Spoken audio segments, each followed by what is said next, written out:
algunos datos que provienen del Ministerio de Seguridad, Cristina. Vamos a ver en placas la radiografía en los números. 1.995 efectivos fueron apartados desde diciembre del 2015 en la gestión de María Eugenia Vidal. Casi 2.000 efectivos. Hay 18.000 denuncias, 18.000 denuncias contra policías. Y asuntos internos sería. Tremendos, y 5.000 sumarios. Sí, acá es muy importante el rol que está cumpliendo asuntos internos, porque fundamentalmente es el sector que trabaja sobre los policías. Y después tenés algunos datos sobre las declaraciones juradas.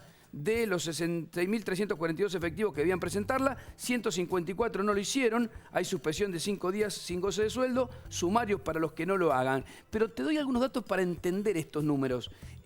Por ejemplo, el responsable administrativo de la policía, el comisario Camerini, es uno de los investigados.